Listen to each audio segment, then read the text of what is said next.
Hare Krishna Maharaj. Thank you very much for joining once again for the Monks podcast. Hare Krishna. My pleasure. Nice to be with you. Continuing our series of Dashavatara. Yes, Maharaj, this is going on very relishably, and today we are going to discuss Parashuram. It's quite a fierce and sometimes confusing manifestation of the Lord. In some ways, Yeah. all the manifestations of the Lord, in some ways they cross ethical boundaries, or at least they appear to cross ethical boundaries. And Yeah. I think that happens in the most, you could say, sweet way in Krishna. We'll come to that, but in Parshuram it is there. So, With Parasharam, it's the most ghastly way. yeah, ghastly, yes, true. So, like the past, we could just go over the narrative and we'll discuss, and then whatever points come up, we will. I suggest we start with the verse from Dashavatara Stotra. Oh, sure. Kshatriya Rudhira Maye Jagadapagata Papam Snapayasi Payasi Shamita Gavatapam Keshavadrita Brigupati Rupa Jaya Jagadisha Hari Hare. O Keshava, O Lord of the universe, O Lord Hari, who have assumed the form of Brigupati, Parashurama. All glories to you. At Kurukshetra, you bathe the earth in the rivers of blood from the bodies of the demoniac Kshatriyas that you have slain. The sins of the world are washed away by you. And because of you, people are relieved from the blazing fire of material existence. Beautiful, yes. Yesterday, I believe, was the Tirabhav Titi of Jayadev Goswami, Shripad Jayadev Goswami. And it's nice to remember him on this occasion. And it's interesting, I find, that he began his Gita Govinda with the Dashavatara Stotra, because it has such a different sort of style, you might say, from the rest of the song. Yeah. In some ways, It's also, I believe, Jayadev Goswami is to be credited with popularizing this idea of 10 avatars, of Dasha avatar. Yes. Because, of course, in different accounts, there are different lists of avatars.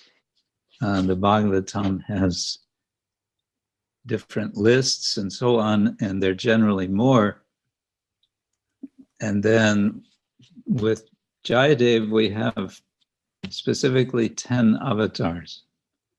And it seems like, I don't know what historians say, but I think they say that this marks the time from which we have this idea of 10 avatars as prominent, as sort of main avatars of Vishnu. Oh, okay. Yes. And number 6 is Parashurama. Yeah. So actually, I was going to come to this when you mentioned this. This is also one reason why it is somewhat, you could say, ghastly. Kshatriya Rudharmaye Jagat Apagat Papam. So he's got the blood like rivers to flow. You bathe the earth in rivers of blood from the bodies of demoniac Kshatriyas that you have slain. So it seems that the broad Vedic texts are not squeamish or apologetic about violence. Nowadays, in today's world, religious violence is a matter of great concern. but there's almost a celebratory tone associated with violence. That says this warrior is so glorious that by the way he shot arrows, rivers of blood flowed. So that can strike. Rivers of blood, rivers of blood are flowing and heads are rolling. Yeah, that makes it even more. Mm. Now, I read one, one, you could say critic or whatever. There are a lot of Christian missionaries who who are very active in converting in India. So now there is violence in the Bible, also in the Old Testament, not so much in the New Testament. But they say that this scale of violence is not seen. And now you could argue about various things, but the celebratory tone about violence, it seems that it is maybe we are perceiving from a particular cultural context, and the scriptures are written in a different cultural context. That's why that this may jar some of us, but it may not jar anyone who is reading from a traditional perspective. You'd like to comment on that? I haven't thought about it quite that way, but I was thinking more in terms of rasa theory, where we have indeed a sort of ghastliness, which indeed, as you say, seems to be practically celebrated. And I'm reminded of the fact that we are attracted, or many people are attracted to horror stories or horror films. But what I find when I read about Parasharam making rivers of blood and making heads roll is the tone is not really horror. It's not, you don't feel a cold chill go down your spine. That's true, yeah. It's more like, I don't know what it is. It's more of Virya Ras, It's not so much of Vira. It's heroism more than horror. And it's good you mentioned that, because I just came across this point in a book which is a translation of the Gita Govinda, but it has a kind of extended introduction. And it's mentioned, indeed, that for this particular verse of the Dashavatara Stotra, it's a kind of instruction. It says, while depicting Parashurama, Vira Drishti should be used. This is referring, I think, to like in a dance performance, because the Gita Govinda is performed, and particularly as dance. And so Vira Drishti would be, particular way of sort of sharply looking with the eyes. Yeah, so I think it's, as you say, it's predominantly Vira Rasa. But we don't usually think of Vira Rasa as, visions of blood flowing everywhere. I don't know. It's almost like violence that's gone so over the top, that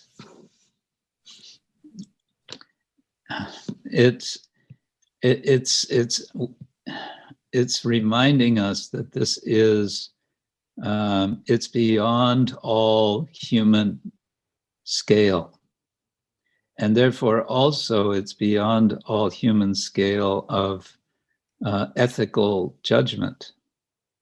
Oh, beautiful. That's seems like. So now we see similar descriptions even in the Mahabharata. When Arjuna is especially penetrating into the Kaurava army on the 14th day when he wants to neutralize Jayadratha. who's responsible for Abhimanyu's death.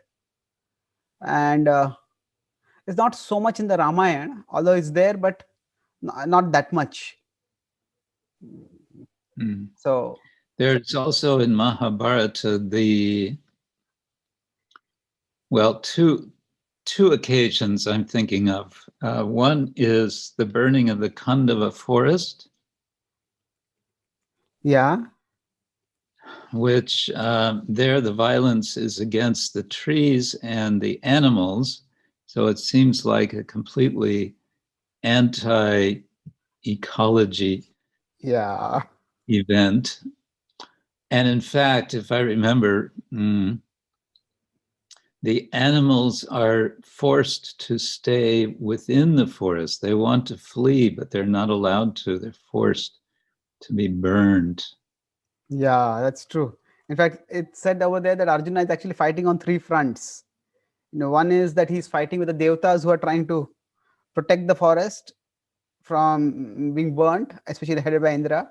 Then Arjuna has created like a umbrella with his arrows around the forest. So the devatas are attacking that umbrella and he's replacing that. And also Krishna is taking him round and round. So anybody who's trying to escape, he's preventing them from escaping. Yeah. So the only and then the other sort of uncontained violence event is, of course, Ashvatthama going into the Pandava camp after the battle, after the war, and murdering just without restriction. He's just murdering the sons of the Pandavas and so on. Yeah. So now that's both of them are really they're graphic examples, but overall the Mahabharata tone with respect to the seconds does seem to be condemnatory. It is, before he goes there, Kripacharya, who is with him at that time, says, what he's saying cannot even be thought of, what to speak of doing it. And then, so at least that is there. It is considered reprehensible. So often I say that, and sometimes people try to equate the violence in the Mahabharata with say the religious extremism today. They say if there is anything which is like that, it's Ashwatthama's killing. The Kurukshetra war was actually never fought. No civilians were targeted. It was warriors fighting with warriors. So unarmed civilians being targeted, like happens in terrorism today. That is the nearest that comes. The Kurukshetra main violence is not like that. It's Ashwatthama's violence, and that is actually it is condemned in the Mahabharata. That's not at all the recommended way of fighting. Yes. Also, with Parasharam, he is killing Kshatriyas. Doesn't say that he was killing anyone else. Yeah, that's also so. And also it says that they are demoniac Kshatriyas. And if we look at the context, even for the Kshatriya, the protectors become predators, then somebody has to act as teach them a lesson. So who is going to do that? It seems in modern political philosophy, whatever, they say that the government should have a monopoly on the use of violence. That nobody else should use that. But if the government is becoming violent against ordinary citizens or against Kshatriyas, then who is going to defend them? This is the basic argument, as far as I know, for this. What is it? Second Amendment in the U.S. Constitution. The people who are defending the gun rights, the rights to carry arms. So this was considered foundational for the U.S. government, that people can have their own arms, and this is what they're arguing.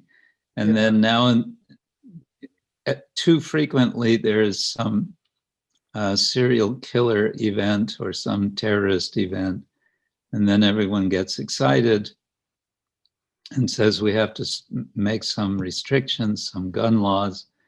And then the gun manufacturers and the National Rifle Association, because they're such a powerful lobby, they silence it. It always happens. It happens again and again. And they always point to the Second Amendment, where the argument or the reason for it is that citizens have to be able to defend themselves, possibly against state-sanctioned violence. Yeah, And so it goes. it's true. Meanwhile, the violence increases. Yeah, it seems that that amendment was made after the American battle for independence, because at that time the British government which was ruling, that was exploitative, and the American history, there seems there was some battle of Luxembourg where they fought primarily to get gunpowder, and if the British army had gone that gunpowder, they would have crushed the revolution, but they managed to defend it, and they managed to protect that village, and they got the gunpowder themselves.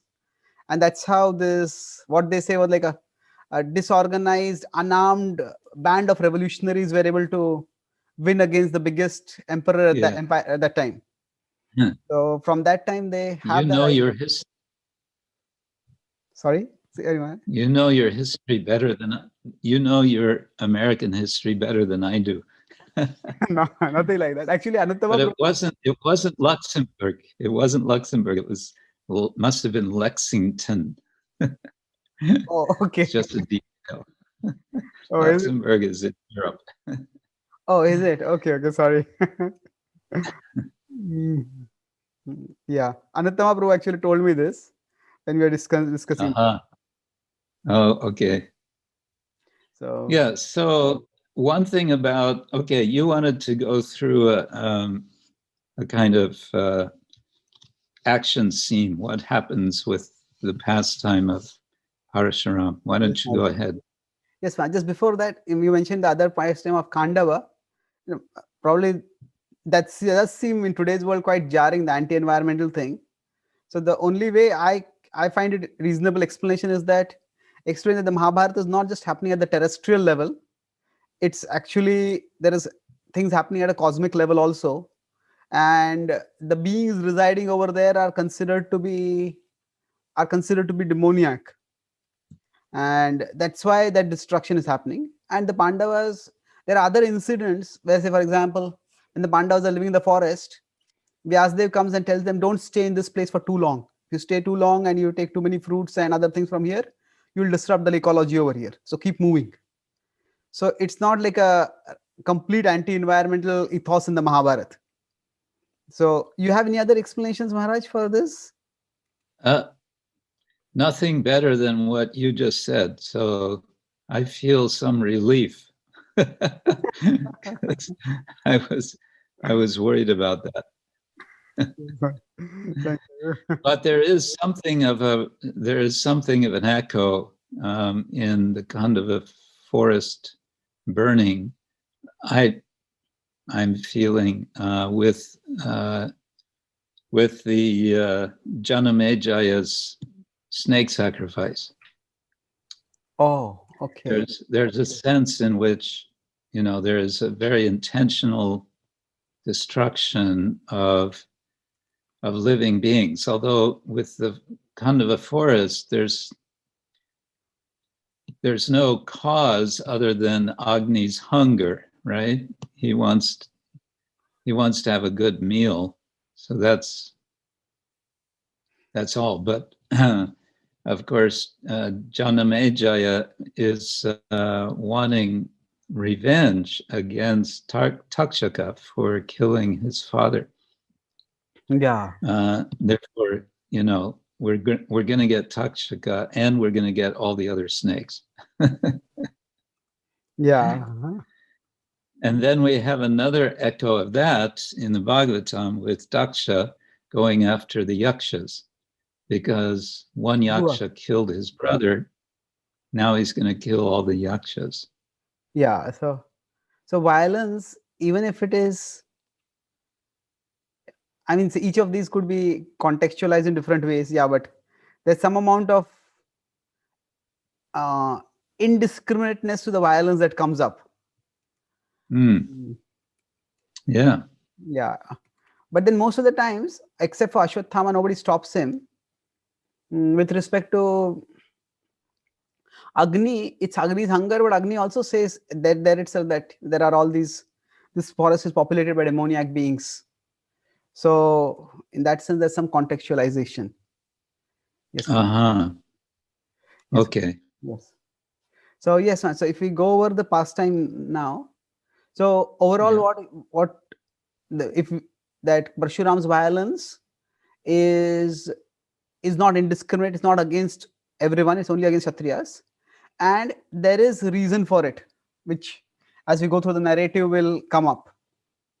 So this is described in the 9th chapter, 9th canto of the Bhagavatam. This basically chapters 15 and 16, which talk about this Parshuram's pastime. And here at least the description begins with quite an interesting explanation of why how a person with a Kshatriya spirit is born in a Brahmana family. And so it does seem in the Vedic times that people would be born more or less according to their dispositions. But in this case, the story goes that you would like to tell that, Maharaj, or should I quickly go over it? You go ahead. Okay. So there was a king Gadhi who had a daughter named Satyavati, and Richika was a sage who wanted to marry his daughter. So then he arranged for a big dowry for her. And then it's interesting here, the king asks the sage that you have to give a dowry. So it's more like a bride price. He says that give at least 1,000 horses. So the word is still used as dowry. That is Prabhupada translates as dowry. But then he gets that, and then he gets married to her. And then both. Each horse has to have a black ear, right? Yeah. Each as brilliant as a moonshine, and each having one black ear, either left or right. So some concession is given. So then after that, it seemed that both his wife and his mother-in-law both desire a son. And then they ask him to perform some yajna, do some oblation. And he prepares the oblation for both of them. And then he goes out to bathe. So at that time, his mother-in-law, she thinks that, so now here, first time the daughter's name is mentioned as Satyavati. So Satyavati's mother says that, you give your offering to me, because she thinks that he will have prepared a better offering for his own son rather than for anyone else. So then they for his daughter. Yeah. Yeah. So yeah, I mean, for his own offspring, basically. Through his wife. So then when they do that, then he comes back and he says that you have done a wrong, because he tells his wife that for her oblation, I had arranged that she would get a Kshatriya son, and for your oblation, I had arranged that you would get a Brahmana son. Now you will get a Kshatriya son who will kill everyone, and your brother will be a scholar. So when she begs for forgiveness, and she says, okay, not your son, but your grandson. So her son is, Satyavati's son is Jamadagni, and Jamadagni's son is born as Parashuram. So Jamadagni marries Renuka, and then Parashuram is born from there. So and as I understand, Renuka is the daughter of a king, so she's a Kshatriya. Oh, okay. Just mention the daughter of Renu over here. Yes, but the implication must be that she's a Kshatriya.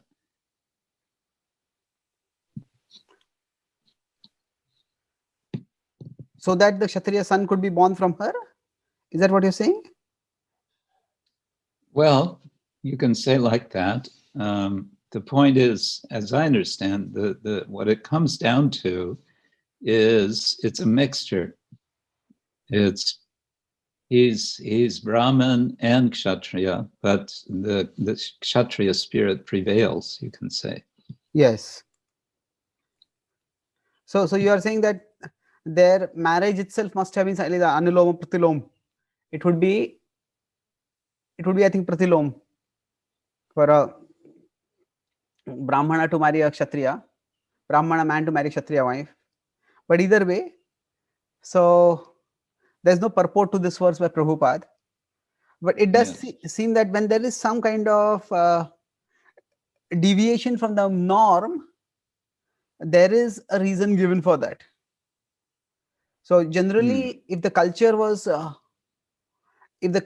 somewhat stratified and people were there's not much intermarriage happening between the Varnas, or here, in one sense, already the intermarriage has happened between the Kshatriya and a Brahmana, but Kshatriya daughter and a Kshatriya girl and a Brahmana man. But it is presumed that their progeny would be a Brahmana, not a Kshatriya. But in this case, things change.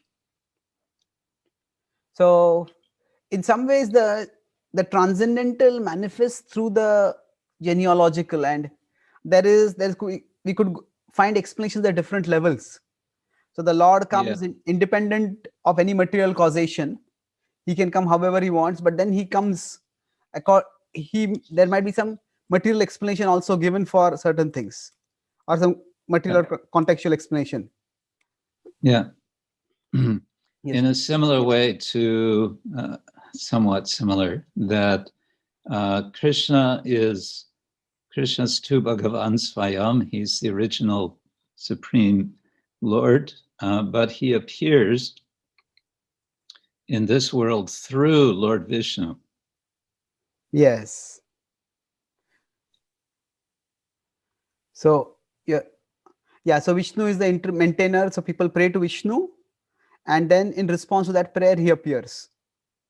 So we could say the Lord also seems to respond to.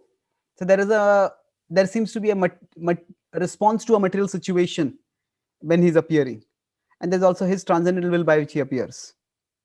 Yeah, although with Parasharam, there's no prayers mentioned. People are not praying for Parashuram to appear. Yeah, that's an interesting observation. If we go back, for which all avatars the prayers are happening for the appearance? Till now, if we discussed, if we start with Matsya, as he himself, it's more like proactive. There is going to be a pralay, and he himself comes. Yeah. Then Kurma he's prayed for, but it's not expected he's going to appear in that form. Okay, yes. So you're saying he's prayed for in the sense that when the Mandar Pavat starts sinking, they expect some help from him, from the Lord. Yeah, they need help. Yeah. Yes. And then we have Varaha. Not exactly again a prayer. With Varaha also, he also just kind of appears when Lord Brahma is thinking what to do. Yeah. So you could take the thinking as sort of the beginning steps of prayer, and then the Lord just says, "That's beautiful." In effect, you don't have to waste your time. I'll just come. Yeah. So there are prayers for all the avatars more or less after they appear. Satyavrat Muni offers some prayers. Then Kurma, are there prayers specifically offered to Kurma? They are all very busy, I think, churning. So yeah. And then after that, they're celebrating and fighting over the nectar. So yeah. So Varaha, there are prayers offered. Brahmaji offers prayers and asks him, please, my dear Lord, hurry up now. So and then Nrsimhadev, Nrsimhadev, after Hiranyakashipu is dispatched, then the prayers of the demigods and Prahlada. So although Hiranyakashipu is terrorizing the world, the Devatas, do they specifically pray to Vishnu for help? It is more like the Devatas try to kill the child of Kayadu, and Narad Muni comes and says he's going to be your deliverer. No, I'm saying after everything is over. Yeah, there are prayers afterward, of course. I was just wondering whether there are prayers before also. Not specifically, as far as I remember. It seems like the classic case of prayers requesting the Lord to appear is specifically for Lord Krishna. Oh. Yeah, at least the whole detailed narrative is there. Even for Ramayana also, there is no description in the Ramayana, Valmiki Ramayana, although there are some songs about Lord Ram, there is Rama Totar Shatanam and Nam Ramayana, where they say that the Devatas prayed to Vishnu at the side of the Kshira Sagar, but there's no description like that in the Ramayana per se, as far as I have read it. Okay. Then we have, of course, I don't think we have Buddha or Kalki. There are any prayers as such. So only Krishna. That's nice. Parashuram, there's Lord Parashuram. So are any prayers offered to Parashuram per se anytime in his life? Oh, I don't know about, at least I don't see in the Bhagavatam. Not in the Bhagavatam. But of course, there's quite a large tradition of Parasharam connected with culture in Kerala. Yes, it's the whole that landmass is considered to be reclaimed by Parshuram. It's yes. So I would assume that there's lots of lot of literature connected with Parasharam in Kerala, maybe in Malayalam language. I don't know. There's a book which has just come out very recently called The Second Rama. It's a study of the many accounts of the story of Parashuram, and it's basically tracing how the story of Parashuram develops over time, how it develops and changes. So it's it's not a devotional book. It's more of an analytical approach. Yes, Maharaj.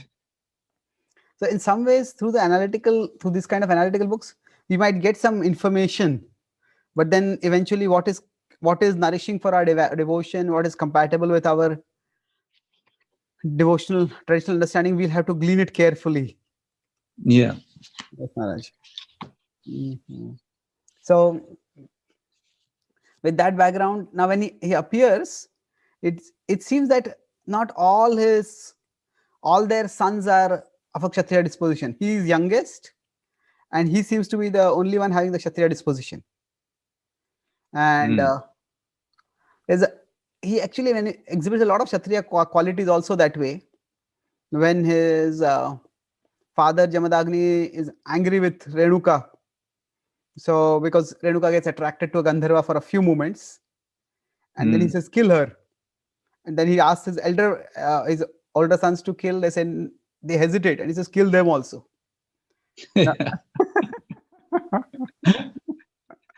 Which I stumbled on that because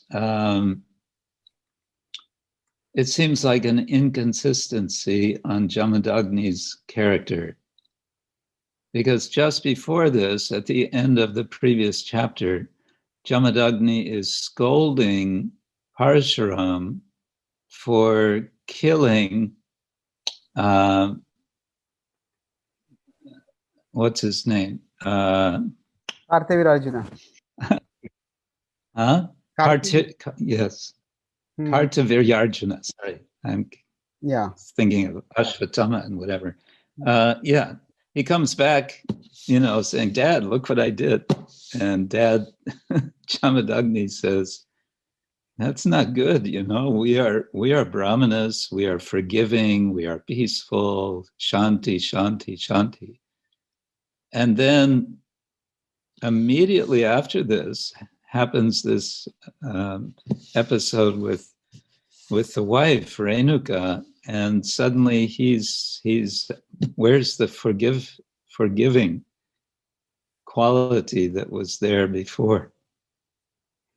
Yeah, it's somehow, it does seem that, at least I don't know whether it is ethos of the times, but lack of chastity, or even consideration of lack of chastity, seems to be considered to be a very serious offense. And we see something similar in the Ramayana when there is Ahalya and Gautam Rishi. So Ahalya has so Indra gets attracted to Ahalya and Gautam Rishi. He impersonates as Gautam Rishi, Yeah. and then he comes and they unite. And when Gautam Rishi comes to know, then he curses both Indra and Ahalya. So Yes. Indra's body gets covered with his body gets deformed, and he gets reproductive organs, female reproductive organs all over his body, and Ahalya turns into a stone. Yes. So actually, I've been writing a book on the Ramayana, so I did a little research because this story is often used as a example of how women were exploited. So it said that Ahalya was simply the victim of one man's lust and another man's anger. So Indra's lust and her husband's anger. But then I read the Ramayana carefully and look at some of the Ramayana commentaries. There's one significant detail which is not told in the stories is that Ahalya herself was a yogini. And she recognized that this is not my husband, this is Indra. Oh. But she felt so, in a sense, feminine pride that the king of gods is going through so much trouble just to be with me. And then she gave into that pride or that moment of weakness because of that. So now, of course, the story has a happy ending in the sense that Lord Ram touches her and transforms her and restores her. There has to be a happy ending. Yeah. So overall, it does seem that chastity is a very serious consideration, and not only in Indian culture, but traditional culture generally. In ancient Israel, adultery was a capital offense. But yeah, it was a capital offense. I don't think it was a capital offense for the man, but it was for the woman. So it was a very one-sided thing. Yeah, I think they were stoned to death, and that's why when Jesus' mother became pregnant without her husband as virgin, then there was some suspicion initially because of that, and then afterwards. So yes. So in my understanding, I mean, some aspects of the traditional culture seem to be, as you said, biased in a particular way. But it was just it could be, in my understanding, the societal arrangement to protect social order, because ultimately a woman is going to bear a child, and usually the idea was that union is likely to lead to childbirth, and if that union is going to happen outside the marriage, then it is going to lead to a lot of problems. So at one level, the men are also, there was polygamy where the men were expected to take responsibility for if they were going to marry many if the king is going to unite with a maid servant also, they're expected to maintain. But then if there's already marriage is there, then there has to be some amount of civilizing restraint.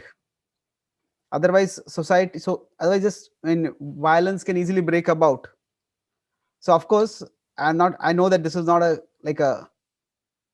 complete explanation or a completely satisfying explanation, but one thing is that social order had to be maintained, and especially when sex is to be was like the union was going to likely to lead to procreation, so then some amount of regulation was important.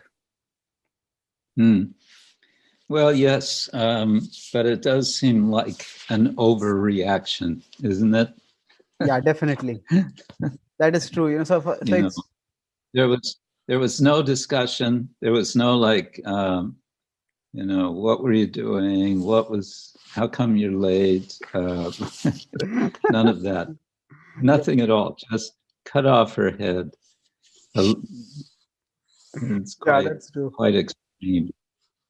That is true, man. There are other versions there are other versions, or we can say details, I came across about Renuka, which sort of highlights why this was significant, that her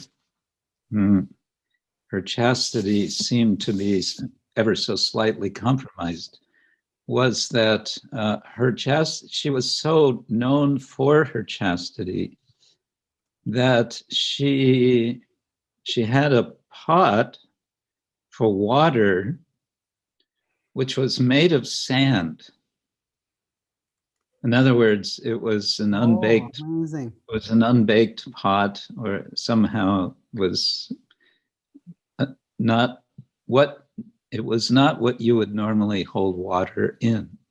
So when she goes to the river, I guess to the Ganga, to get water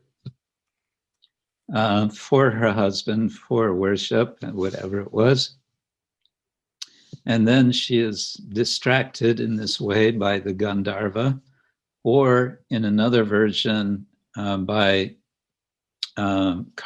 Kartaviryarjuna, Oh, Kartavirya. really? Okay.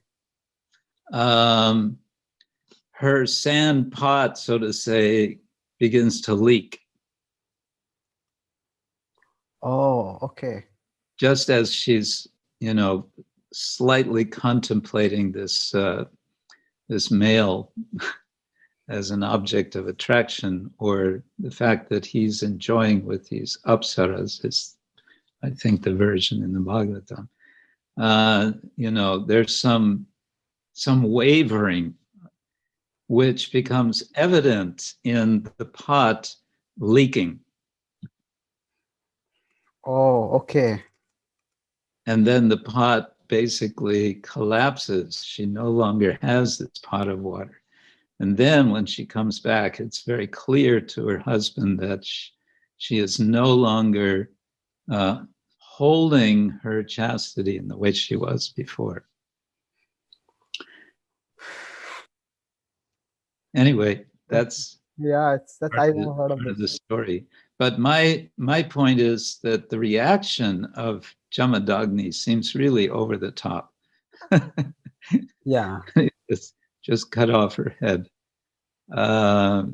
That's pretty intense. Yeah, that's true. It seems that overall the ninth canto, among all the cantos in the Bhagavatam, the ninth canto has quite a few provocative stories about human sacrifices and sages. A lot of things happen in the ninth canto, Yes. which are quite, mm, we could say, morally complex. Uh, Yes, you could put it that way, morally complex. Well, I think a lot of what's in the ninth canto are kind of summaries of stories in the Ramayana and the Mahabharata, isn't it? Of course, the Ramayana is summarized in 2 chapters before this. yeah. But then there's various stories, including what we're reading now, I think is also in Mahabharata, isn't it? Yes. Mahabharata has a lot of ancillary stories and conversations where a lot of previous stories are talked about. So Yeah. Parshuram story So a lot definitely. of that is summarized in the ninth canto, Yes. because which goes to, I think, what Srila Bhaktivinoda Thakur is saying, that the Bhagavatam is collecting together everything essential from all the Vedic literature. And he famously wrote in that essay on the Bhagavata in 1869 that all of the Vedic literature, if you take the Bhagavatam, you keep the Bhagavatam, and you let all the Vedic literature other than the Bhagavatam be burned, like he compares it to the fire of the Alexandria Library. It's Okay. an ancient library, famously completely burned down. Said if you'd have such a fire of Vedic literature, nothing would be lost. Oh. Says nothing would be lost because you have the Bhagavatam. He was being a bit hyperbolic, but it's an interesting point he's making. And the basic idea is that the Bhagavatam is summarizing the essentials so that for practical reasons, you only need one book. You don't have to carry a whole library with you if you're a traveling mendicant, I guess. Yeah, beautiful. So, of course, now the Bhagavatam itself is a big library also, with Srila Prabhupada's purports. Yeah. But yes, it's one. Well, yes, then you add the purports again, and then you have this huge multi-volume book. Yeah. Yeah. I had also read somewhere that it's like the fifth canto. I think, I don't know whether Bhaktivinoda Thakur says this, but it says the fifth canto is meant to weed out the faithless people. So, the fifth canto, if people read the cosmology and then if they don't able to put it aside, they're too rationalistic, then the fifth canto will block them. If they're too moralistic, the ninth canto will block them. I don't know whether this is what Bhaktivinoda Thakur has said, but I've heard this in a class. I don't know. It sounds interesting. Yeah. Yes, Maharaj. So it's sometimes I feel that certain pastimes are just described, or they have a purpose in terms of glorifying a particular character. So for glorifying that character, sometimes other characters may say sort of act out of character.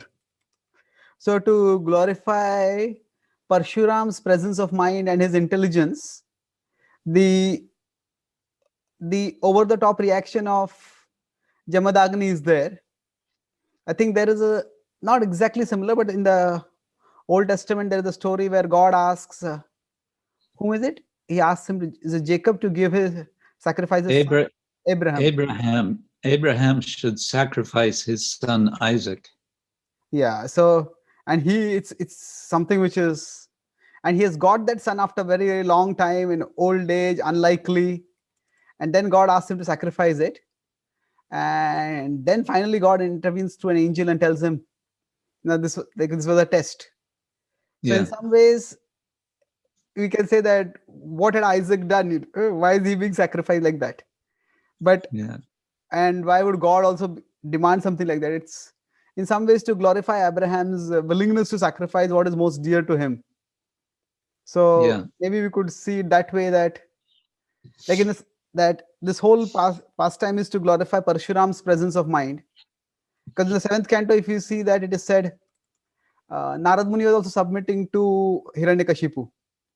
Or even the Devatas are in Brahmaji and Lakshmi are not able to pacify Narasimhadev, but Prahlada is able to pacify. So it seems that when a particular character is to be glorified, at that time other characters may be placed somewhat in somewhat uncharitable role, not uncharitable, unflattering roles. That's a good way to, that kind of helps, I think. I mean, one might come back though and ask, is this really a glorification of Parasharam, that he is, you say it's showing his presence of mind? Someone could criticize and say it's showing his foolishly blind obedience. Yeah. The older sons hesitate, and we think, well, yeah, I would too. I would also hesitate. Not only would I hesitate, I would say, Dad, will you please calm down? Dad. And just cool down and understand this is not what we do to what you do to your wife and our mother. But they're just hesitant. But then Parasharam is not hesitant. I wanted to look for there's a purport. Prabhupada speaks about this. Let's see. I think the way it is a glorification is that he knows that his father has the power to revive even if he kills. And with that, he Yeah. knows that he can't, that when his father is angry, he can't stop the anger, but he can actually get his father to undo the consequences of that anger. That's why, so it's not Yeah. like a blind obedience. It's, we could say, making the best of a bad situation by going along with it. Okay. Here's the verse and purport. Number is it? I'll just share the screen. Yeah, verse number, this is chapter 16, Yeah, verse 6. verse 6. Okay. Rama sanchodita pitra bratrin matra sahavarit prabhavagnya mune samyak samadhe tapasaschasaha. Jamadagni then ordered his youngest son, Parashurama, to kill his brothers who had disobeyed this order, and his mother, who had mentally committed adultery. Lord Parashurama, knowing the power of his father, who was practiced in meditation and austerity, killed his mother and brothers immediately. Purport: the word prabhavagnya is significant. Parasharam knew the prowess of his father, and therefore he agreed to carry out his father's order. He thought that if he refused to carry out the order, he would be cursed. But if he carried it out, his father would be pleased. And when his father was pleased, Parashuram would ask the benediction of having his mother and brothers brought back to life. Parashuram was confident in this regard, and therefore he agreed to kill his mother and brothers. So, yeah, I guess in this account, we can say Parashuram is glorified because for two reasons. One, you can say the more mundane reason is obedience to the father, which is also celebrated in the Ramayana, although it's also, in a sense, questioned in the Ramayana. If you're too obedient, that's also not good. The Chinese tradition has something to say about that, but that's another story. So his obedience is one thing, but his second qualification, recognizing his father's powers, he immediately knows that he's going to please his father. Therefore, he'll be able to get a benediction, and he'll be able to ask his father to put all the heads back on. Oh, okay. to replace the heads and bring them back to life. That's another topic also, which maybe should be considered, is how much, first of all, the fact that there's so much decapitation going on within this account. It starts with Kartavirya losing his head. And then Renuka loses her head. And eventually Jamadagni loses his head. Yeah. And then Parashuram makes, quote, a mountain of heads when he goes back and begins his genocide against the Kshatriyas. He makes a mountain of heads. And then we have the head cutting program in the fourth canto of Daksha. Daksha loses his head. I always like to say Daksha lost his head both literally and physically. Beautifully. Yeah. Daksha lost his head both ways. Yeah. He lost his head, you could say, non-literally first and then literally later. Yeah. Yeah. Okay. So it's in, And then Ganesha loses his head, and each time another head gets put back, in the case of Daksha, it's a goat head. In the case of Ganesh, it's an elephant head. But with Renuka, she gets her proper head back. so Such impressive. and also the sons, the brothers of Parasharam, they each get their heads back, and don't seem to know that anything happened. Yeah, that's It's as if significant. nothing Now that happened. I never thought of this in terms of decapitation, that specifically the head being killed, head being cut off for killing. So And of course, Shishupal loses his head to Krishna. yeah, does the Bhagavatam say that their head is decapitated? Because he says just kill this woman, kill this sinful woman. Vyabhicharam munir gyatva patnya prakupito abravit gnatainam putrakah papam ityuktas tena chakrire. So gnatainam. Gnata is kill. I think maybe in the other, you said the other literature, it might be specifically decapitating. Yeah, and also doesn't it say, I don't have it here, but I'm sharing the screen here. no, you're right. It doesn't mention about specifically the head, but elsewhere, I think that's the tradition that he cuts off the head. And then it says when they're brought back to life, it's as if awakened from sound sleep. Yeah, that's true. Now, okay, so just going back to one earlier point which you mentioned about obedience. So you said that some even how much to obey. You're saying something about that in Ramayana also it is questioned. So well, I'm saying that everyone is very, very much upset that Rama has determined that he's going to be obedient to Dasharat. Even Dasharat doesn't want him to listen to him, but yeah, he's determined to be obedient. Bharata's against it. The whole Ayodhya is against his obedience, but Rama insists.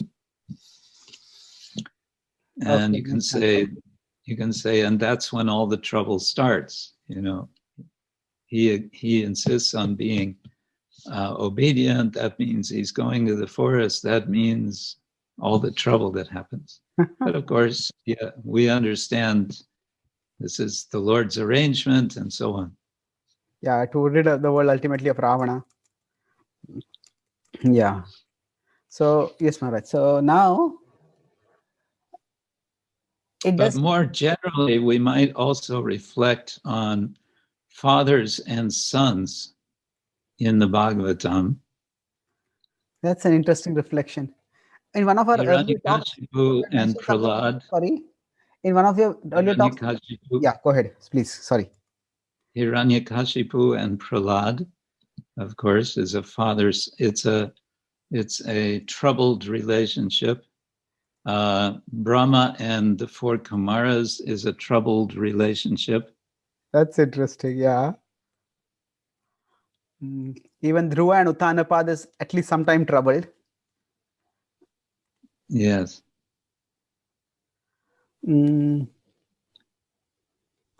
What else? Yeah. Those three are clearly troubled.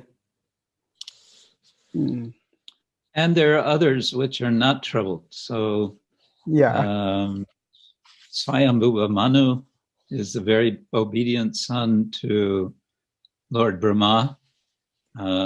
The only problem being that he has nowhere to realize to perform what Lord Brahma has asked him to do. And that's why Varaha Deva has to come. That's true, Maharaj.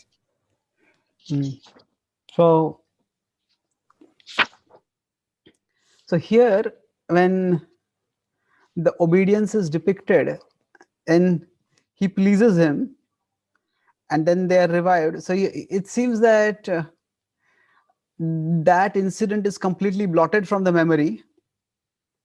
And then the sons of Kartivir Arjuna come to take revenge for their father's killing.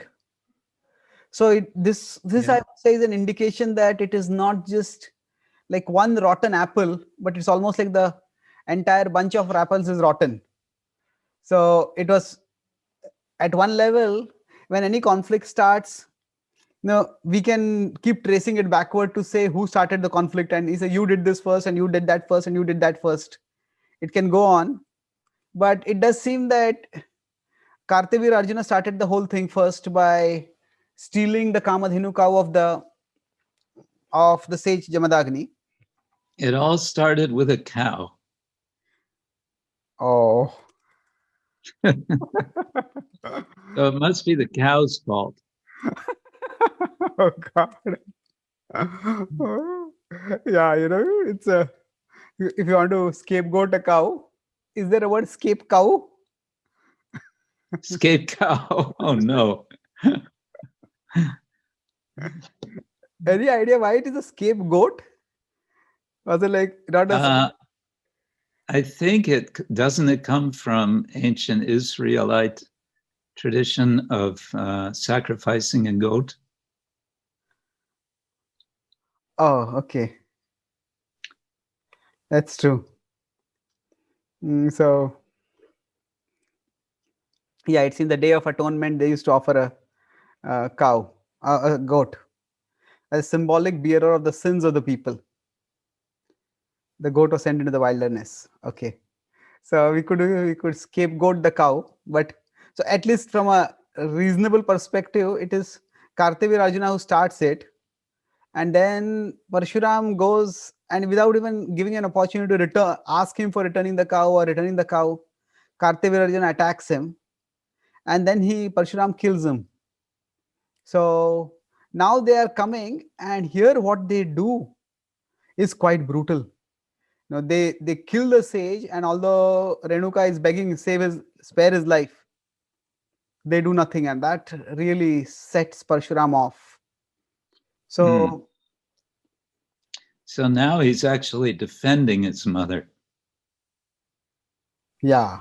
In a sense, he's being vengeful on behalf of his mother, we might say. Yeah. So in many times, if you look in our scriptures, the apparent aggressor is not the actual aggressor. Like the Kurukshetra war, it is called by the Pandavas. In one sense, Ram is going and attacking Lanka, but actually it is something else which Ravan has done or the Kauravas have done beforehand. So who is in one sense shooting the first arrow or calling for the war, and who has caused the war are two different things. Yeah. So then Parshuram decides that the whole Kshatriya dynasty has to be taught a lesson, and not just for one dynasty, but it said 21 generations. Not one, not two, not three, not four. He just keeps going. Yeah. It seems 21 generations, whenever generations are talked about, 21 seems to be like a common figure. In the seventh canto, when it is said that Narasimhadev tells Prahlad Maharaj that Trisaptha Pita Puta, that 21 generations of a pure devotee's descendants would be liberated. I've thought about that.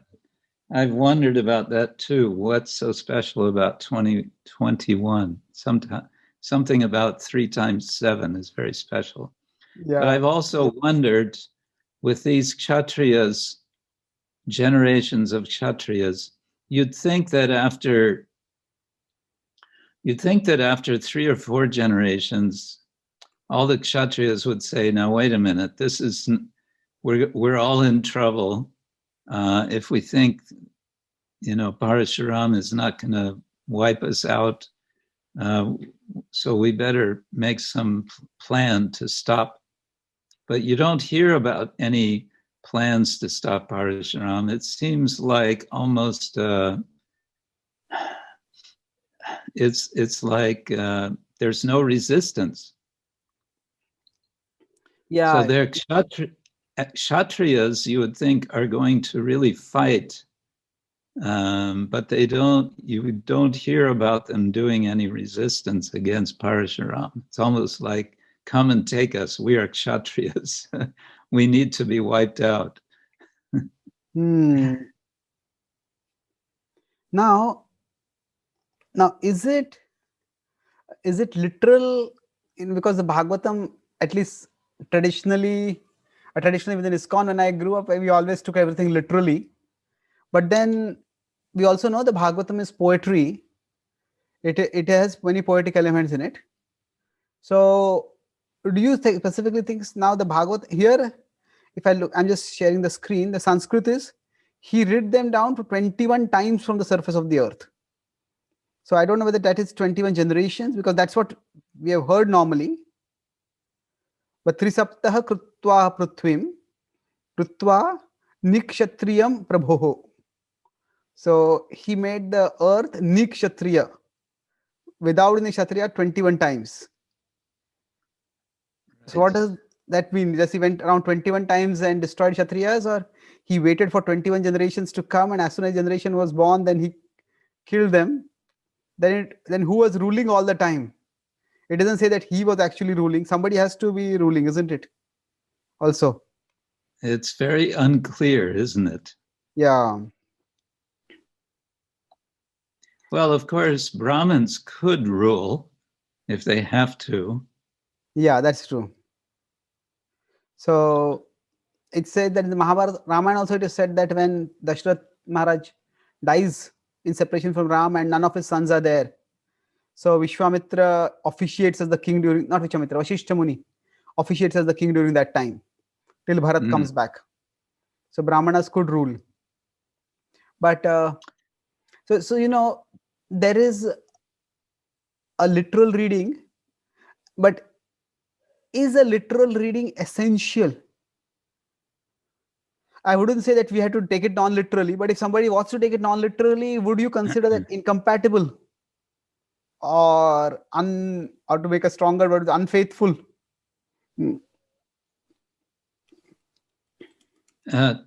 Would it be unfaithful to take it literally? To take it non-literally. To take it non-literally? To take it non-literally. I don't think it has to be, because, as you said, this is, how to say, we want to take, as Srila Prabhupada said, our literature from every angle of vision. We want to discuss from every angle of vision. He said, from all angles of vision. So one angle of vision is a literal angle, you could say. But it's only one. There are other possibilities. So in this case, I don't know what all the possibilities might be. So to say, in different Puranas, and it might be helpful to know what some of those are.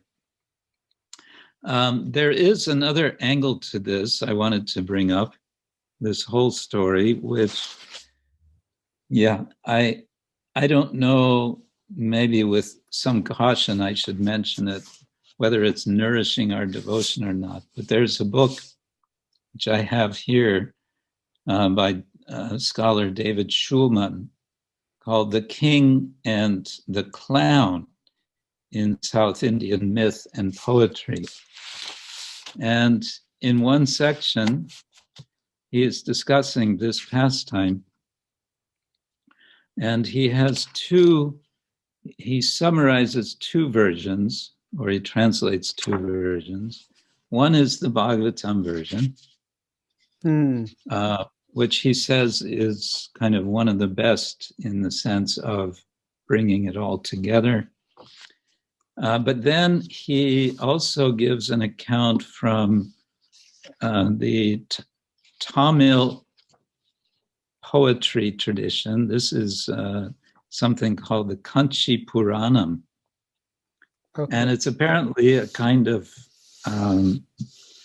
Stala Purana of Kanchipuram as an explanation for, or it's telling the story of Renuka specifically because there's a temple or there's a shrine dedicated to Renuka within one of the larger temples. I forget whether it's the Vishnu. It's one of the large temples. So there's a shrine dedicated to Renuka.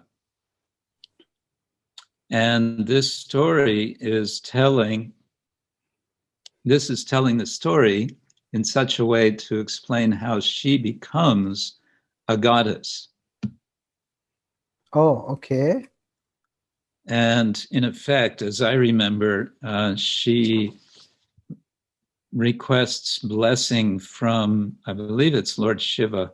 Eventually, it's Shiva who is giving blessing to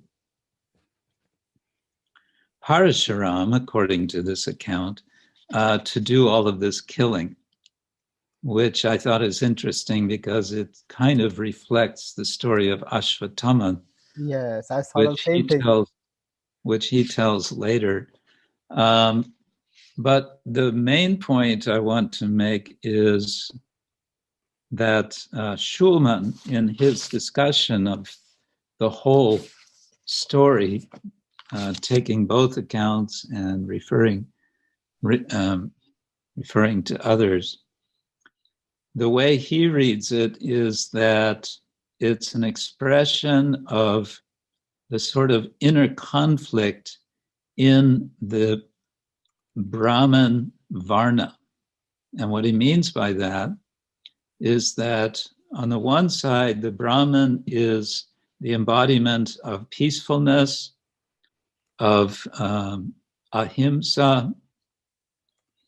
His concern is with self-realization, meditation, yoga, and so on. He is nivritti marga, not pravritti marga. But on the other side, it seems to be always the case that the Brahmin has to be engaged in the world, and specifically, what is his job? He's a priest.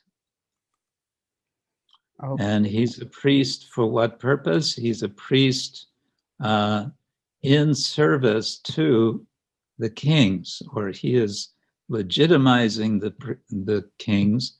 He's empowering the kings to use physical violence. But how does the Brahmin do this? He does this by performing rituals. And what is the specific ritual that he does is the fire sacrifice. And what is the fire sacrifice? Essentially, in the Vedic tradition, it involves the sacrifice of animals.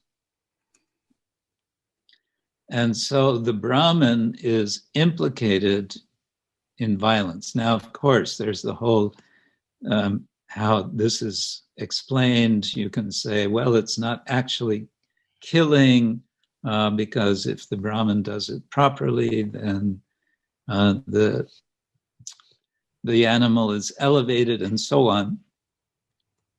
Sometimes those kinds of statements are taken as just justifications. The point is that the position of the Brahmin is, he's saying it's deeply conflicted, and that conflict is embodied in the person of Parasharam. Parasharam is a Brahmin, but he he shows the violent side of the Brahman to the total extreme, to the radical extreme, to the, beyond all compare. And that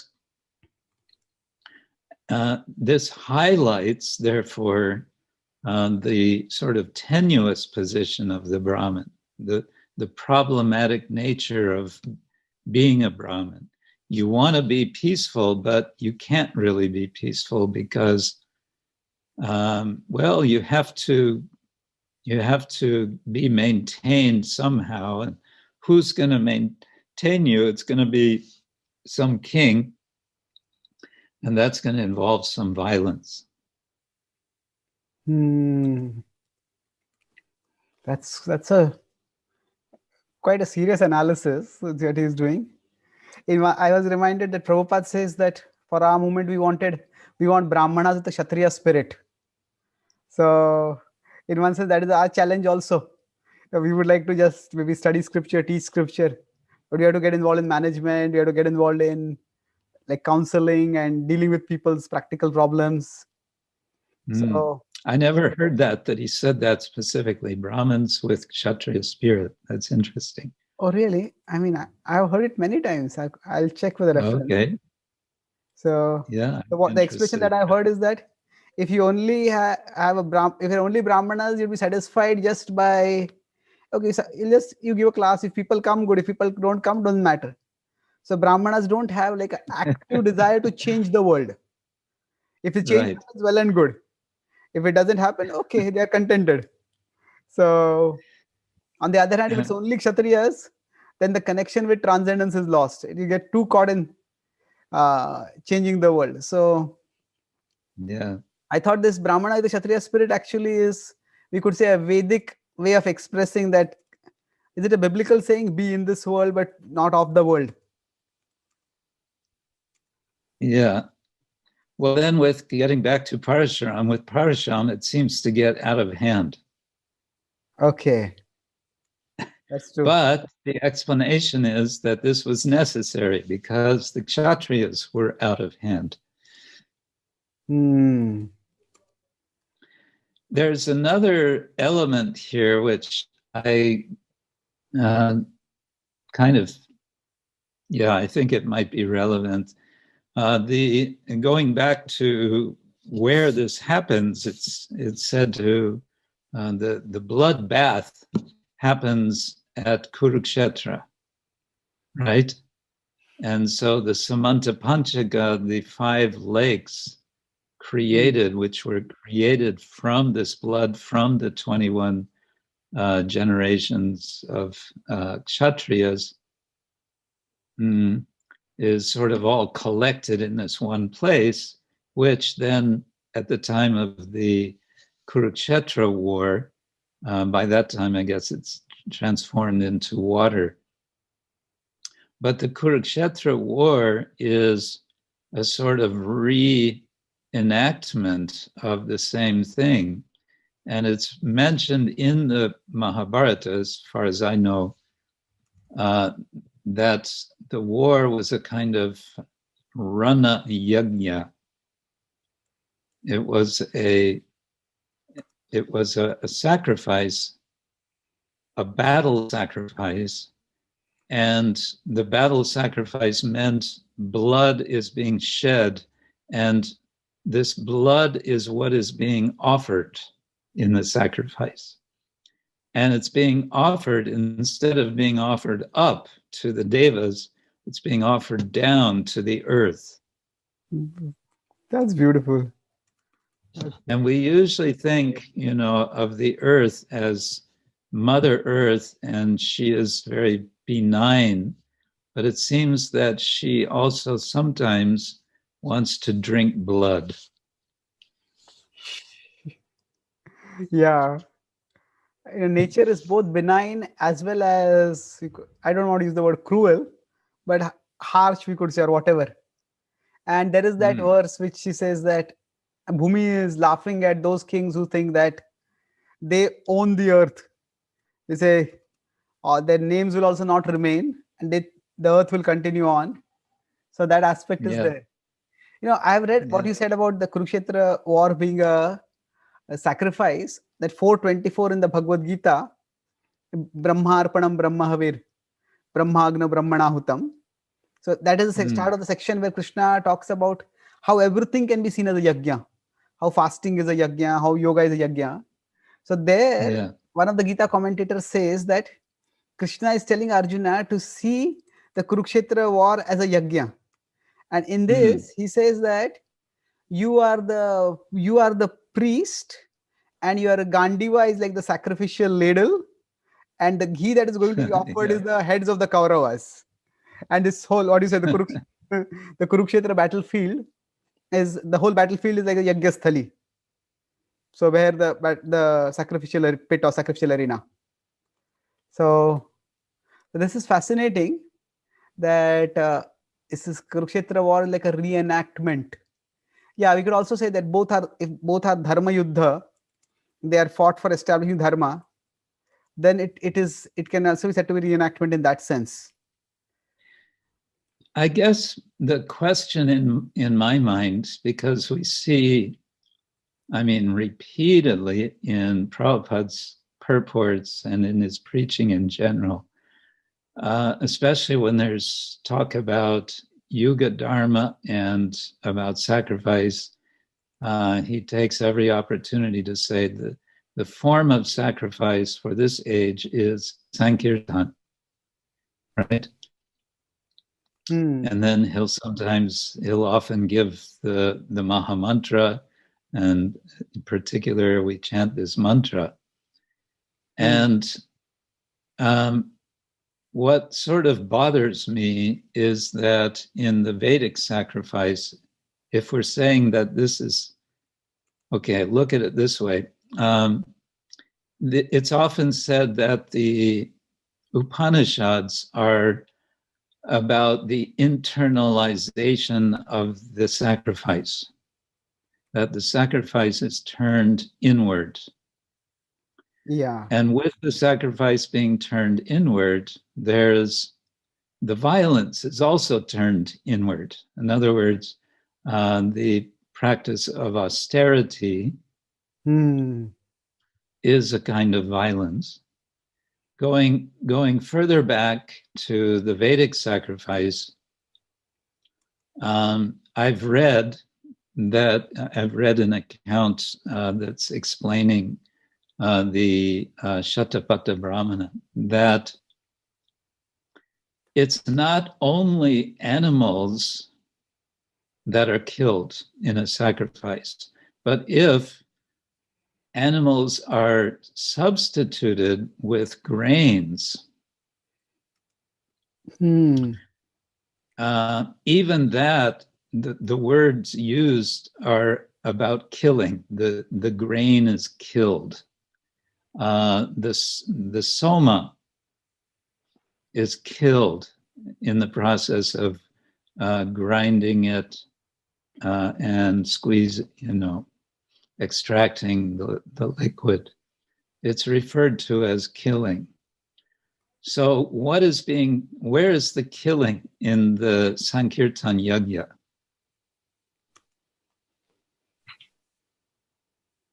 That's beautiful. If you can. Well, I don't know if it's beautiful, but I'm wondering, No, beautiful in the can sense we that. just say, is it that we are killing material desire? Maybe. Yeah, that's what I thought. So because if you see in the pastime of Jagai and Madai, when Lord Chaitanya is about to lop off the head of Madai, Nityananda Prabhu says, you are Patita Pavan. And so in this age, you are not come to kill the sinful people, you are come to kill their sinful desires. So we could say that Sankirtan, my understanding was always Sankirtan, the offering is the consciousness. And just as, say, the animal is offered as sacrifice and the animal evolves in a higher body. So like that, our consciousness is offered in the sacrifice of Sankirtan, and the consciousness emerges purified. So in that sense, the impurities are burnt away, or because the consciousness evolves or emerges transformed. So so you could say the killing is the impurities, Now, there is the example, where is the fire of Sankirtan is often, that metaphor is used. Yeah. So then And I the thought first, in the 11th canto, there is a metaphor of how gold and fire, when gold, I think the process of purification is compared to that. Just as mm, gold, when placed in fire, comes out brighter, similarly the soul goes through the fire of tribulation, or through the fire of purification, basically emerges brighter. So we could say that fire can be Sankirtan Yajna.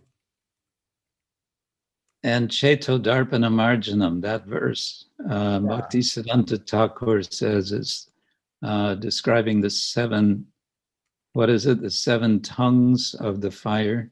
7 prong sacrifice, 7 prongs or 7 tongues. Seven tongues, I think. Yeah. Okay, so we can say that's where the violence goes. Yeah. So The I like this violence point of, goes in when I said destroying the material sorry. body.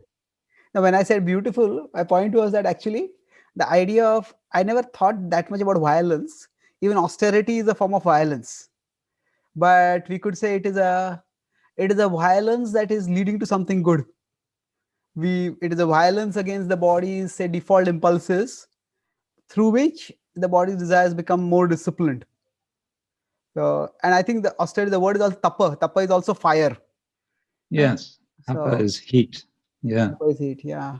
So I never thought of that consistent connection of violence in that sense. It's a beautiful contemplation, actually. Well, you see it go a step further, the internalization of the sacrifice in the Jain tradition. And I think that's where the Vaishnavas become critical of the Jains because of their extreme austerities, going too far, to the point of, a kind of self-destruction, or what's regarded as a kind of self-destructions, destruction of personhood. So Vaishnavism seems to go with a kind of spirit of moderation at the same time. Like Krishna is saying to Arjuna in the Gita, yukta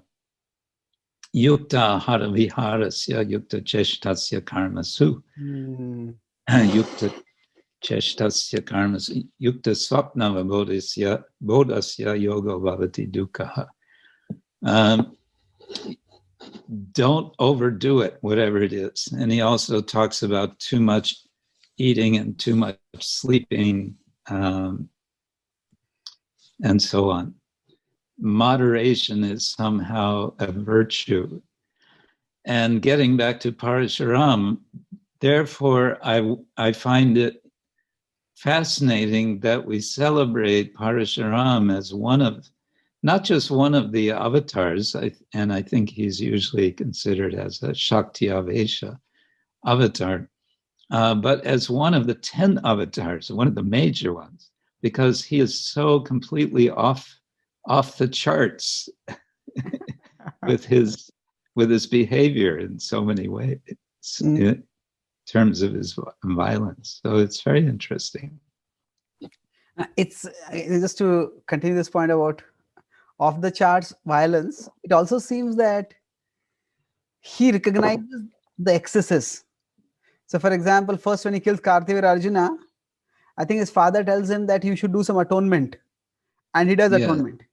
And then Yes, after he it, goes away for a year. yeah, he does Tirtha Yatra for 1 year, purification. yeah, it's interesting that the Karthivir Arjuna's sons don't come immediately to try to get even. They wait till he's come back. Maybe they are just recovering from the shock or consolidating their forces. Yeah. But then after that also, after he finishes the whole thing, it said that he gives the earth in charity to the Brahmanas, then Yes. almost like renounces his weapons, and again he performs austerities. So, Yes. so in that sense, violence is considered necessary, and while it is happening, it is glorified. But afterward, there is also recognition that there is some kind of excesses that may happen, and therefore some rectification has to be done. Yes, it's. I guess it's the violence of the surgical operation. Oh, so then you can have the pain medication or something like that afterward. Yeah. That's So there we get to also the point of authorized and unauthorized violence. So in the analogy of the medical doctor, the surgeon, he or she is qualified by training how to make the incisions in just the right way for the sake of the patient. yeah. So we could say when the Lord or his representatives are doing it, or the Kshatriyas within the Dharmic Yuddha are doing it, then in a righteous war, then they are authorized. Hmm. Mm. This also, Yes, and also the Brahmin is doing whatever he has to do. He's authorized because of proper training. yes, Maharaj.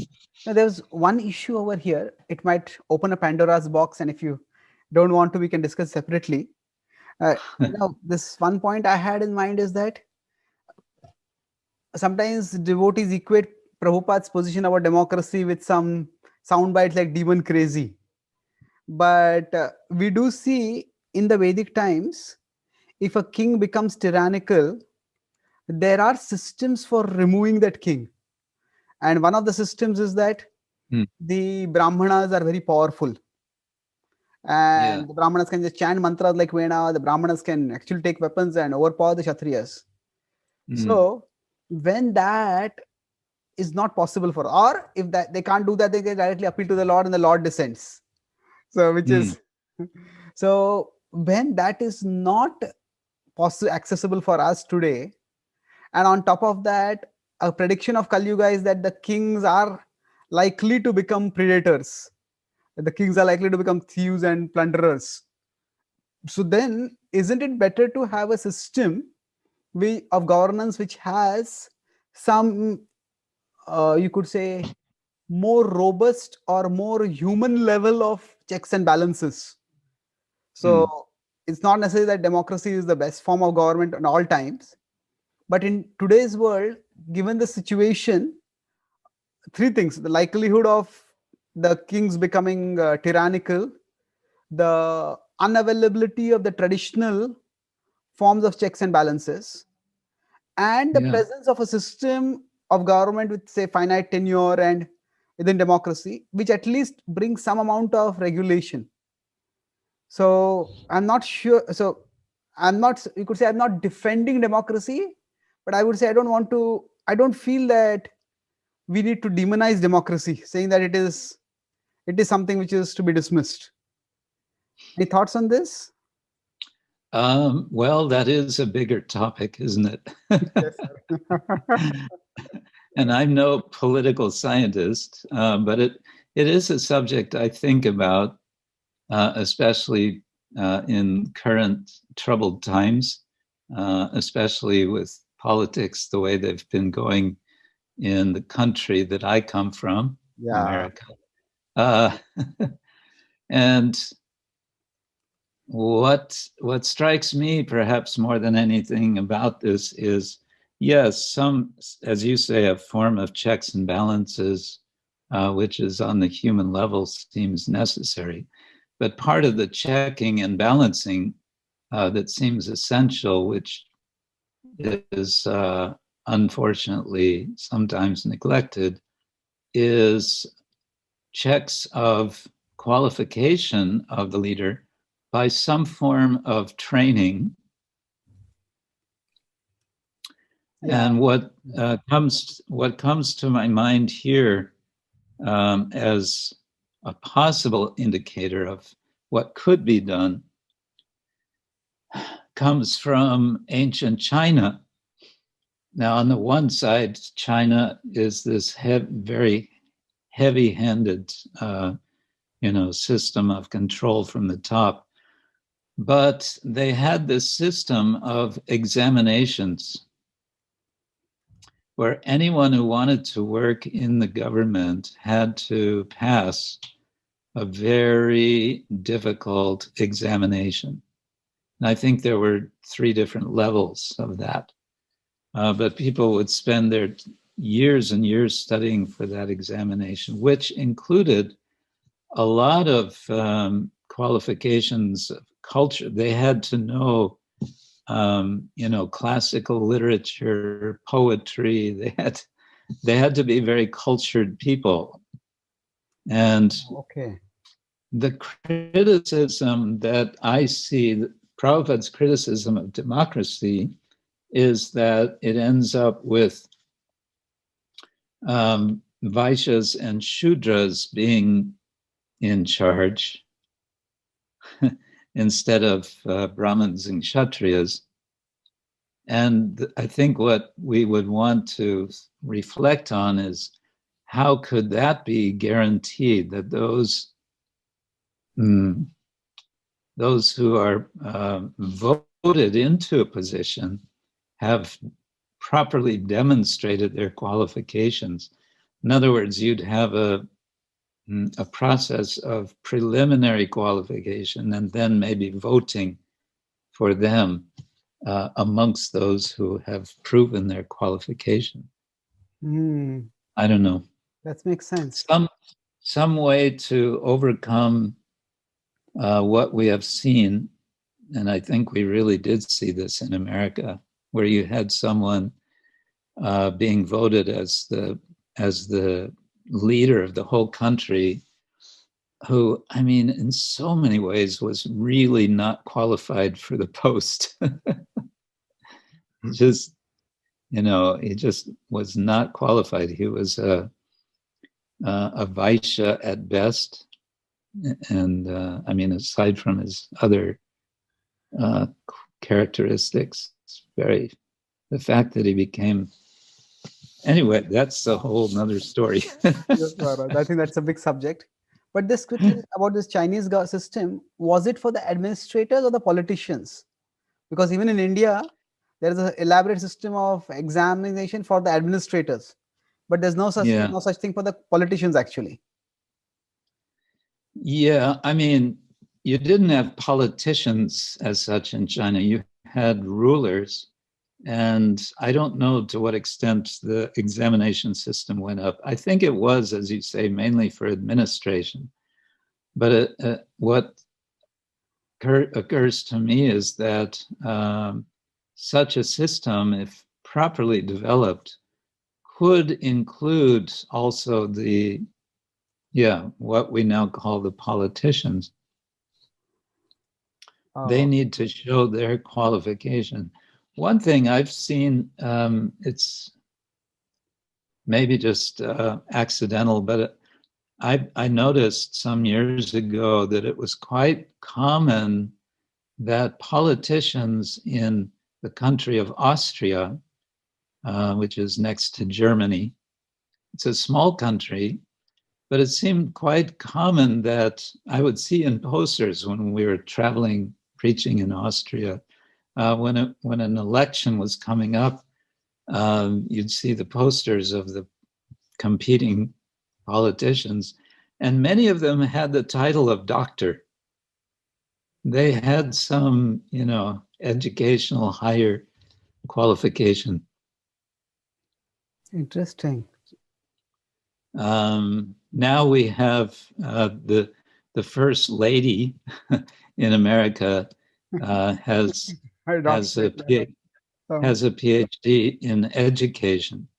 Yeah. And there was an interesting exchange on the New York Times, I read, that someone was putting her down, that she was she's not identifying herself in that way. And then there was a huge reaction against the critic as being, sort of misogynist and whatever else. So I thought that's interesting, that now it's kind of been accepted. Okay, yes, actually she is a educated person. We respect that. Yeah. it seems that at least in America, quite often when people have a doctorate which is not a medical doctorate, they put it as a PhD after the name.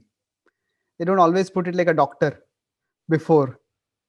That's why I think the controversy was there. So normally, when you introduce yourself, would you call yourself as Dr. Kenneth Valpy, or just how do you put it if you have a PhD?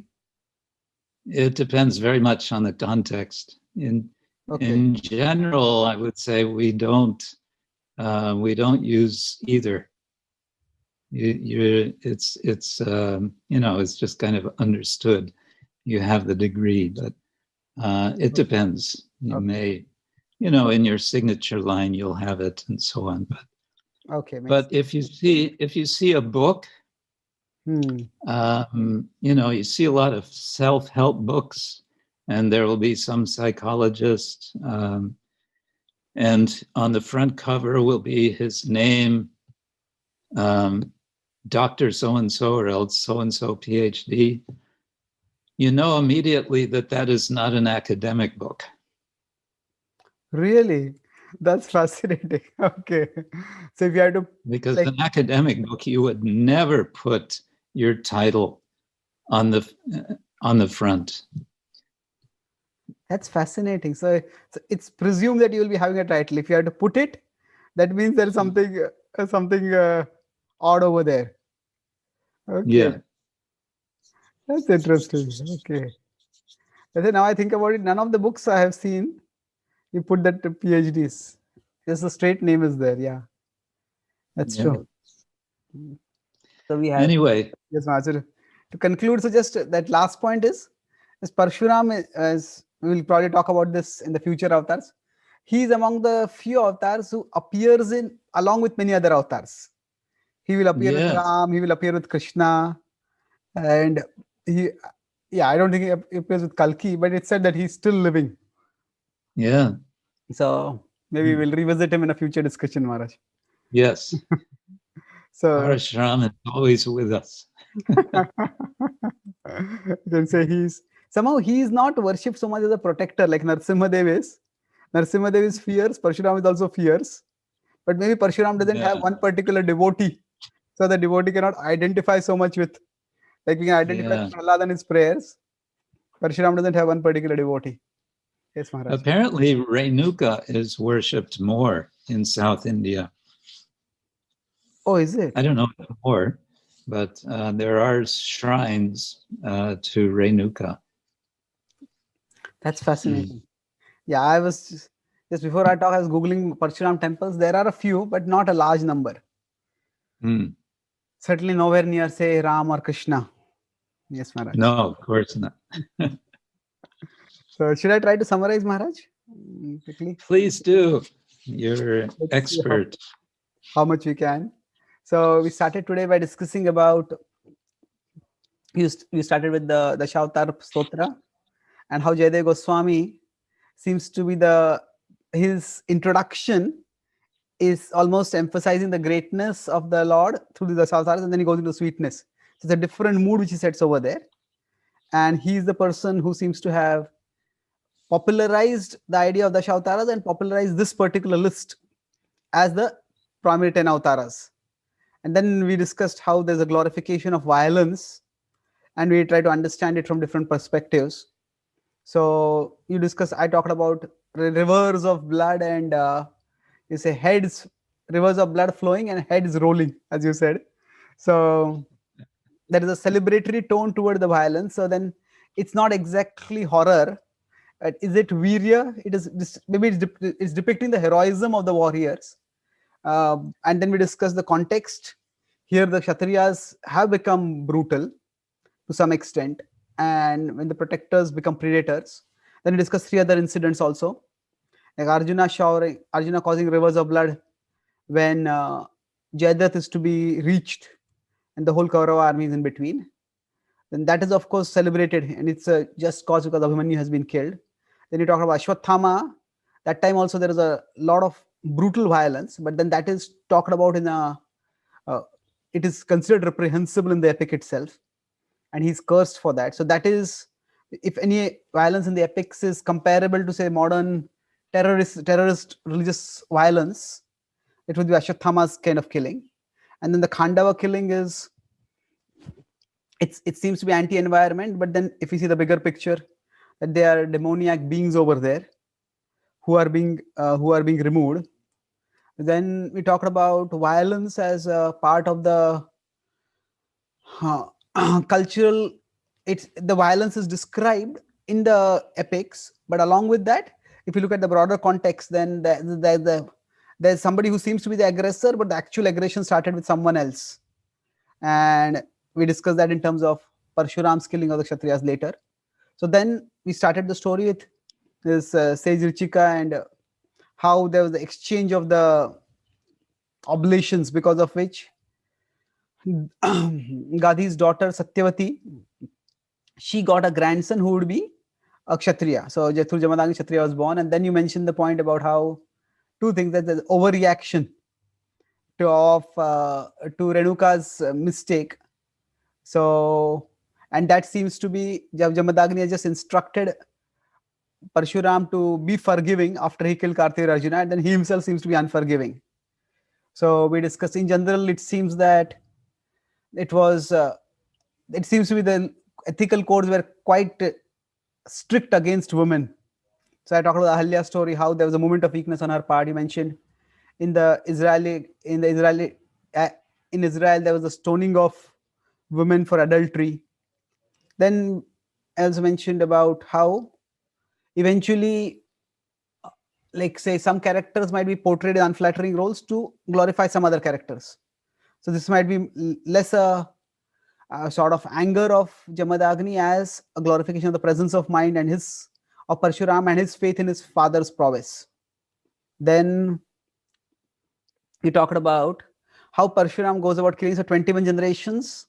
We said you could take it literally or in a different perspective. And it was a striking correlation that you made. Prabhupada said we should study from all angles of view.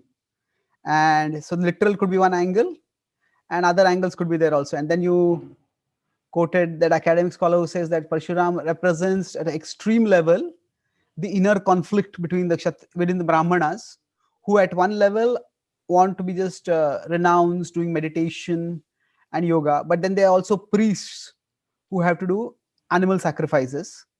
And so in that sense, the tension which is there, that may express itself sometimes. So one expression of that is here in terms of Parshuram killing. But then even when he kills, both occasions, first he does atonement, second time he does atonement. So although so even though he's killing, we could say it is righteous. It is to some extent righteous, because Kartivir Arjun's sons did not really stop. They killed his father, and then they killed his brother. They were brutal. So he had to rid the world of them. But still, there's a recognition that this is not to be done excessively. So if he has gone excessively, he does atonement. And then you talk about a Samanta Panchak, and then in Kurukshetra seems to be a reenactment of the same fight that is there. There talked about how instead of the sacrificial offering going up through Agni, it is going down to the earth, in this case in the form of blood.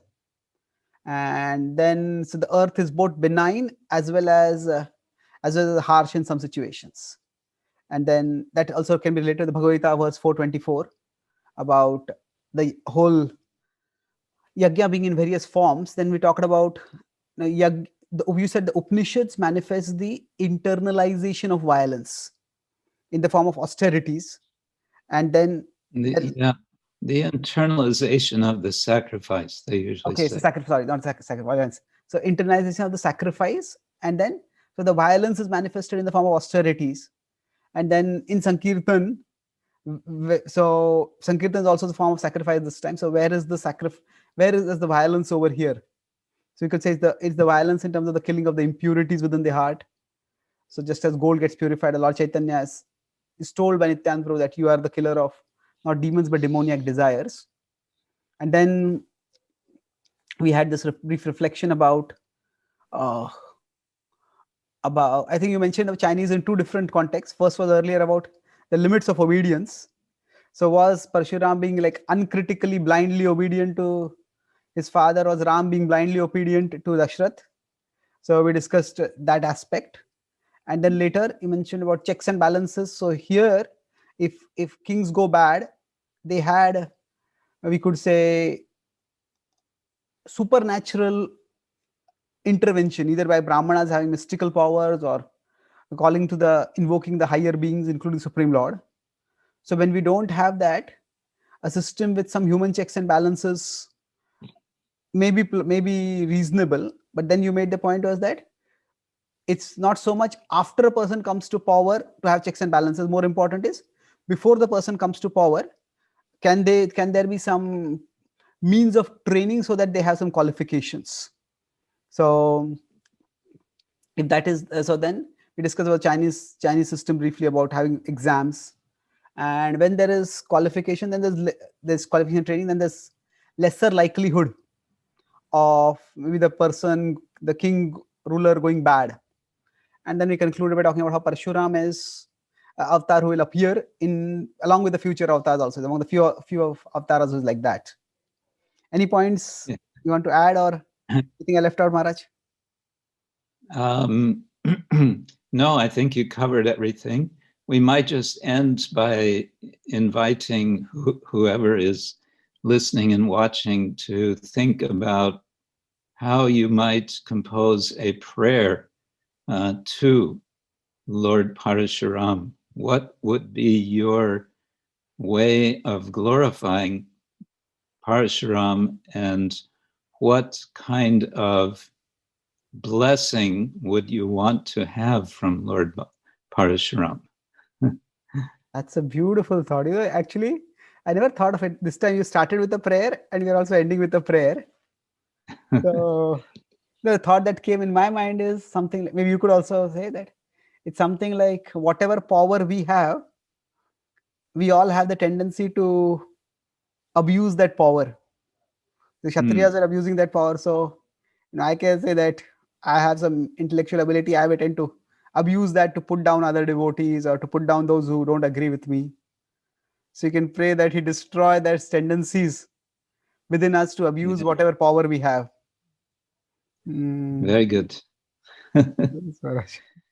And next time we meet, we can look forward to discussing Lord Rama, Yes, Maharaj. Ramachandra, Definitely. I look forward to that.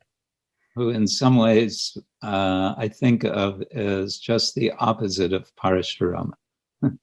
Oh, I I never mean, thought like that. Yes. he's an actual Kshatriya, but he has this sublimely sweet nature. Yeah. Oh, that way, yes. Kshatriya with immense restraint. Although he Yeah, fights, but yeah, his grace and restraint amidst adversity, that's what yeah, defines him. Yeah, yeah, so it's dramatically opposite. yeah. That's so true. Yes, Raj, I look forward to that. Thank you very much for your association and for Thank you, thank churning of the you, heart and the churning of the Bhagavatam, meditating on the Lord's various manifestations. Thank you. Hare Krishna. thank you. Hare Krishna, Gaur Premanande, Hari Bo. Hare Bol.